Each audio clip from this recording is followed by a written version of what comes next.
Buenos días. Esta es la primera de lo que espero que van a ser una serie larga de conversaciones entre investigadores de desarrollo. Vamos a estar usando este medio de comunicación para poder contarles lo que está pensando Desarrollo de la coyuntura y también para comunicar algunas de las cosas que salen de nuestros estudios que tienen el ánimo de aportarle al debate de política pública en Colombia. Hoy estoy aquí con Juan Pablo Zárate, que es la persona que en Desarrollo lidera todo el trabajo en el área macrofiscal. Y estamos acá porque esta semana el gobierno sacó su marco fiscal de mediano plazo, que no es otra cosa que el plan del gobierno sobre lo que espera que van a ser sus ingresos, sus gastos y su deuda en el próximo año y hasta los próximos 10 años. Es la ruta fiscal más importante eh, del año y es la última que presenta este gobierno. Juan Pablo, muchas gracias por estar acá. No, Marcela, a ustedes muchas gracias. En una frase que nos está diciendo el gobierno con este marco. Yo creo que el gobierno está mostrando que se necesita un ajuste importante de las finanzas públicas para tener la sostenibilidad de nuestra deuda y en general de la estructura de gastos e ingresos del Estado. La cuantificación de cuánto debe ser ese ajuste estructural de las finanzas públicas puede variar un poco dependiendo del análisis del marco, pero en general el marco lo que está mostrando es que se necesita un ajuste, un nivel importante de las finanzas públicas en Colombia. ¿Este es un documento que da continuidad a lo que traíamos o que presenta un giro frente a lo que estamos viendo? Yo creo que con respecto a lo que ha venido diciendo el Ministerio de Hacienda, este es un documento que da continuidad, en donde se está señalando la necesidad de lo que hablábamos hace un segundo, de un ajuste estructural, y también probablemente se está subestimando, como en el pasado, la necesidad, el monto de ese ajuste estructural en este documento. Empecemos por hablar un poquito de cómo cerró el año pasado, que cerró mejor de lo que estábamos esperando. El déficit cerró alrededor de 6,4% del PIB, que es como casi un punto más bajito de lo que se estaba previendo. ¿Por qué no nos cuentas un poco por qué ocurre eso y si pensamos que lo que ocurrió es algo que era como un músculo fiscal del gobierno o un poquito de viento de otras cosas y en particular si pensamos que es algo sostenible? Es una muy buena pregunta. Ese resultado fue la combinación de dos cosas, de un aumento de lo que se llama el déficit primario. Déficit primario son la diferencia entre los ingresos y todos los gastos menos los intereses. Es como lo que se está generando en ese periodo específicamente del tiempo. Y es en ese déficit, lamentablemente, lo que hubo fue un deterioro. El mejor resultado fiscal se da por cuenta de una mejora de los intereses. Entonces, yo creo que la pregunta más relevante, pensando en la sostenibilidad, es qué tan estructural son esos movimientos. Yo creo que en general los movimientos de déficit primario suelen ser de una persistencia muy grande, muy estructurales, cuando se piensa que se entra en un tren de gastos más alto. Este cambio de intereses particularmente correspondió a dos factores. Uno, a unas operaciones específicas que hizo el gobierno y a otro, a la apreciación del tipo de cambio. Y ambos factores pues tienen sobre todo el primero, un componente coyuntural muy fuerte. Son recomposiciones de la deuda que se pueden hacer una vez cada cierto tiempo y en este monto probablemente no sean repetibles en el corto plazo. Entonces, a pesar de que el déficit se redujo, que en general es una buena noticia, lo que hay detrás de eso es probablemente unas finanzas públicas más descuadradas hacia el mediano plazo. Hablemos de lo que sigue en el marco para el 2026. El gobierno proyecta que ese déficit baje, ¿no? Aún más de 6,4 al del orden de 5,3%. Y la pregunta no es si nos gusta la bajada del número, no, sino qué tendría que pasar para que Ujú. eso pase. Porque no me hablas un poquito de los supuestos que están Sí. detrás de esa reducción del déficit. Yo creo que hay una cosa muy positiva de los dos últimos marcos fiscales y es que la parte de ingresos es mucho más realista que lo que venía haciendo el gobierno en el pasado. Las grandes dudas están en la parte de gastos. En la parte de gastos se está suponiendo que hay un recorte de 1,7% del PIB con respecto al año pasado. Si uno tiene en cuenta algunos gastos de la emergencia económica, puede ser de 2% del PIB y de 1,1% del PIB con respecto a los últimos 4 años. Y no hay ningún instrumento presupuestal que hoy se haya ejecutado, como un recorte del presupuesto, por ejemplo, para llegar a llevar a cabo ese resultado. Entonces es un resultado donde hay mucha incertidumbre que se pueda lograr y realmente buena parte del seguimiento de las finanzas públicas en el segundo semestre va a estar centrado en si ese resultado es viable o no.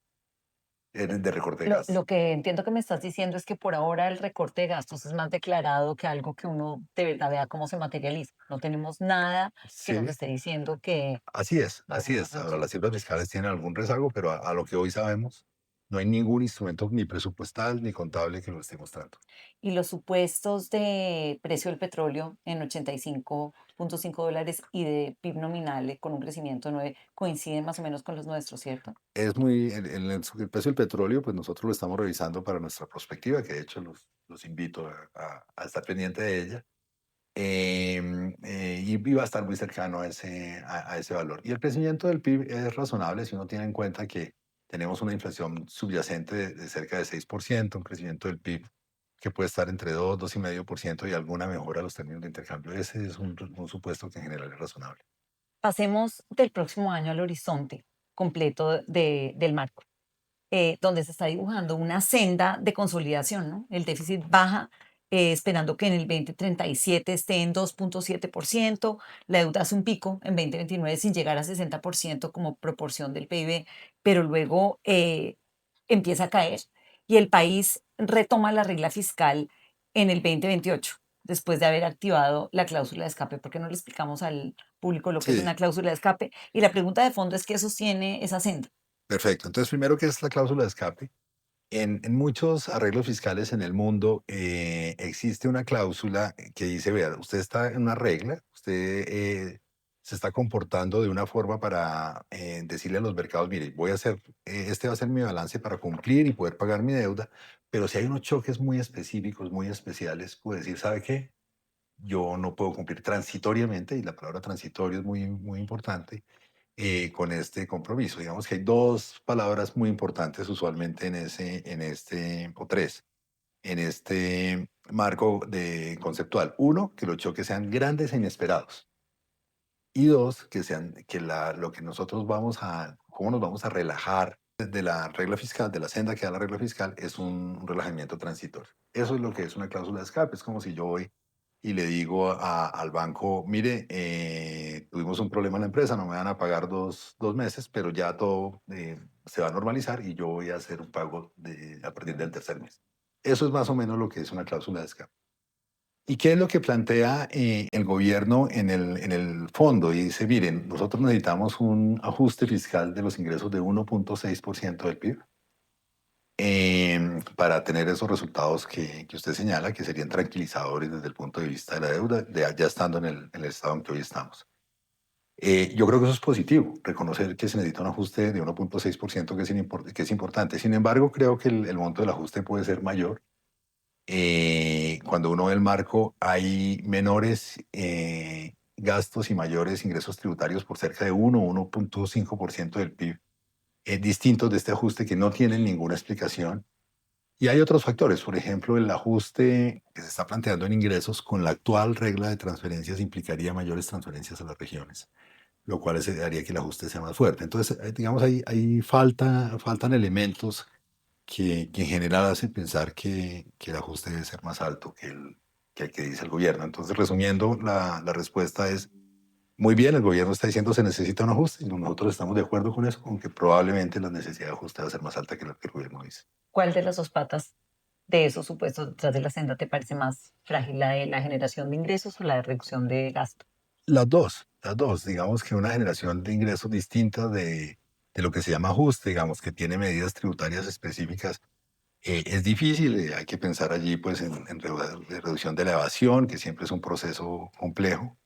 Y en términos de gasto, pues buena parte de los gastos tiene una inercia muy importante que hacen difícil que como proporción del PIB se disminuyan si no hay acciones fuertes al respecto. Bueno, cuando uno habla de ajuste, todo el mundo tiene en la cabeza que esto aprieta la actividad económica y que se cae el crecimiento y que tenemos que aguantarnos un crecimiento a la baja. ¿Tú qué piensas de eso? Ciertamente hay un efecto cuando hay mayores impuestos y pues hay menor ingreso disponible de los hogares, de las empresas, y cuando hay menor gasto, cuando hay mayores impuestos pasa eso, y cuando hay menor gasto, pues hay menor demanda pública, digamos.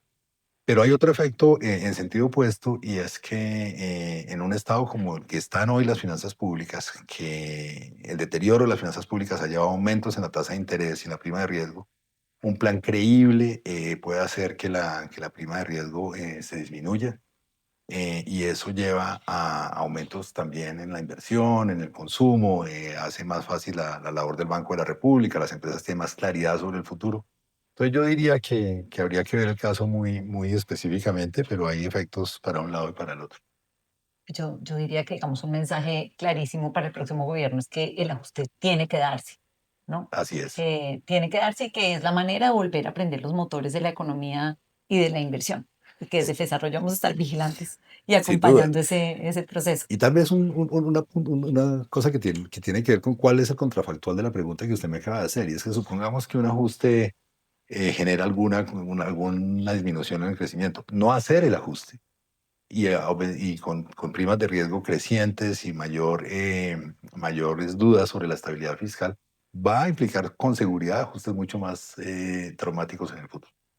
Entonces, como usted bien ha dicho, abocar una reforma que sea creíble, en la medida de lo posible, que no golpee o que incentive el crecimiento de largo plazo, es parte fundamental de que este transcurso de unas finanzas públicas sostenibles sea menos doloroso. Hay un punto que no es técnico, sino político, es que vea, pues esto está pasando al final del gobierno, este es el último marco que deja este gobierno, casi todo el ajuste, la reforma tributaria que habría que hacer, el ajuste, digamos, del gasto, son decisiones del próximo gobierno. Este es un plan que no se ejecuta, sino que se hereda. ¿Estás de acuerdo?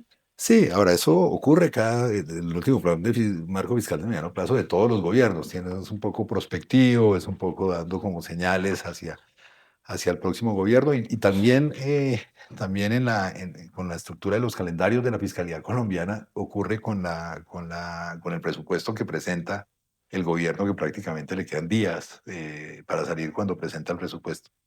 Yo creo que eso pasa siempre, pero sin duda la ejecución, los cambios que ese presupuesto tenga en el Congreso, en su trámite, y las reformas que definitivamente van a volar en la discusión en el Congreso, dependen del próximo gobierno que comenzará a partir de agosto. O sea, el próximo gobierno en todo caso tiene margen, ¿no?